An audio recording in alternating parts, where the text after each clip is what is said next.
a man I've known many years and consider a friend.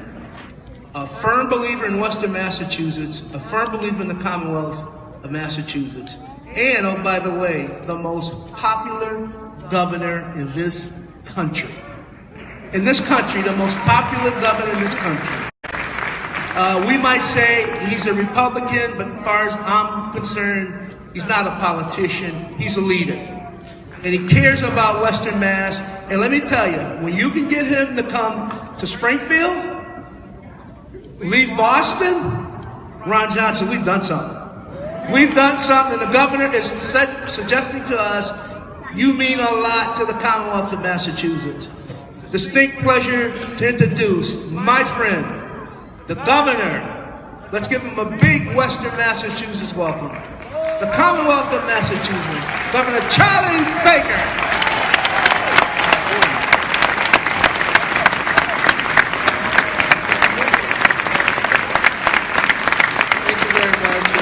Thank you all for being here today to honor and celebrate and remember the life and the legacy and the words of Martin Luther King Jr., many of which still inspire 50 years in many cases after they were first said. I would just start by saying I think that now more than ever, it's important that his words be remembered, honored, appreciated, and lived. I also want to start today with, there will be many quotes, hopefully today, that many people will share over the course of today's activities, but I want to start with one quote of my own. And that is, there comes a time when silence is betrayal. Now, for those of you who don't know, my mom suffered with Alzheimer's for almost 10 years. My dad took care of her for as long as he could, but she spent the last 3 years of her life in a nursing home. My dad visited her every day, and her 3 boys visited her as often as we could. Now, the vast majority of the men and women who took care of my mom during these final, trying, difficult years of her life were from Africa and from Haiti. They were magnificent in every way. They were kind, thoughtful, honest, and positive. And their generosity and love and respect gave my mom and dad the will to carry on during a period of profound suffering and loss for our family. There's no doubt that they came to this country to find a better life for themselves and their families. But the gift that they gave my mom and dad, and that they give every day to people like my mom and dad, is what makes America special. And to those who would bring down people, insult people, demean people simply because they are different, I have a very simple message. This country is great because of our diversity and not in spite of it.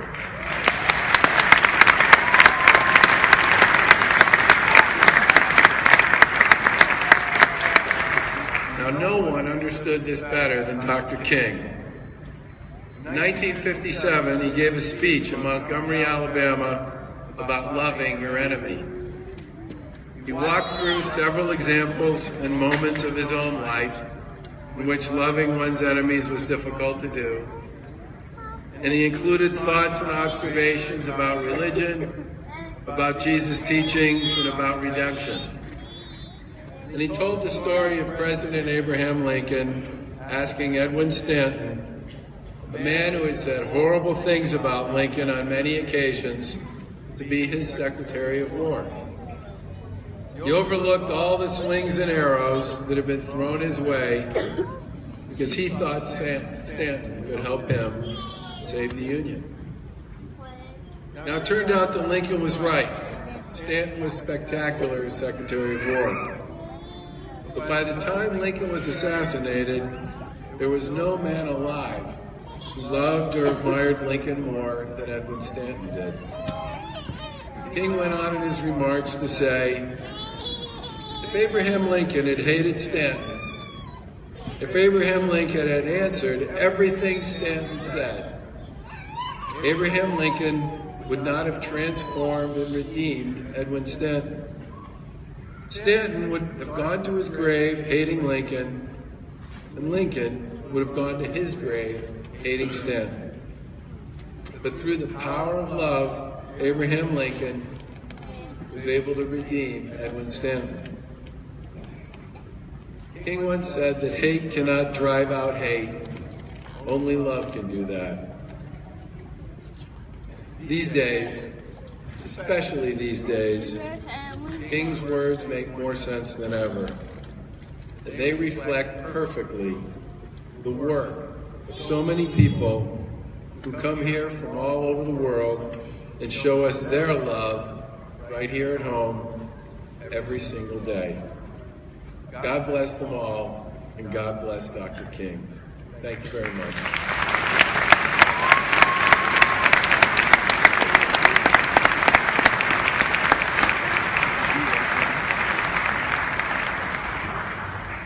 I'd like to welcome to the stage our Congressman, Richard Neal, from the 1st Congressional District of Massachusetts.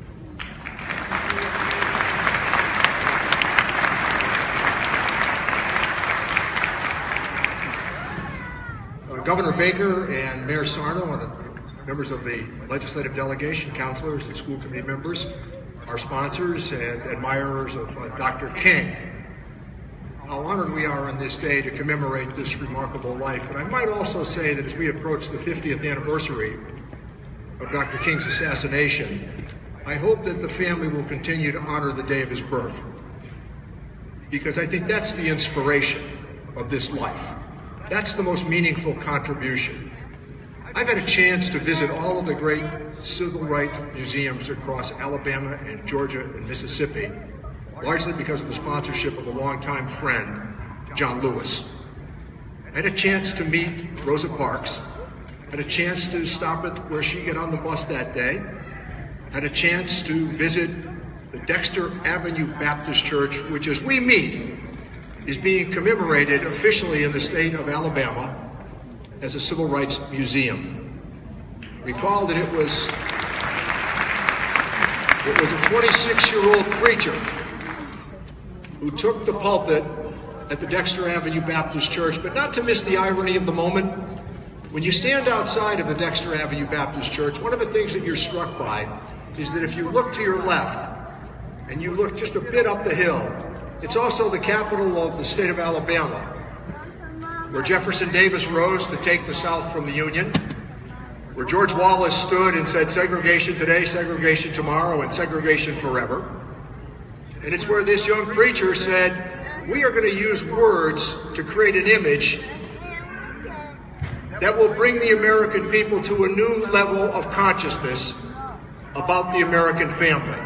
So when Reverend McCullough offered his invocation this morning, so thoughtfully, one of the things that moved me during his offering was the following. He talked about why it's important to choose our words carefully, and that we use our words to uplift the aspirations of the American people, not to tear them down and not to divide America with the use of incendiary rhetoric.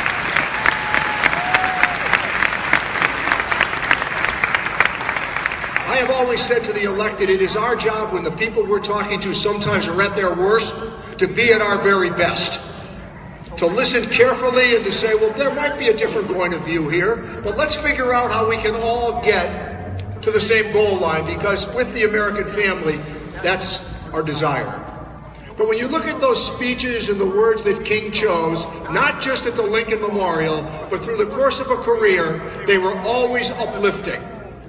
He asked us to be better than we currently were, and never to miss the point of this life in terms of the model that he offered to all of us. So today across this country, we are celebrating one of the great legacies, one of the great contributions, and what we can say today on MLK Day, thank you from the United States of America. Thank you very much, Congressman.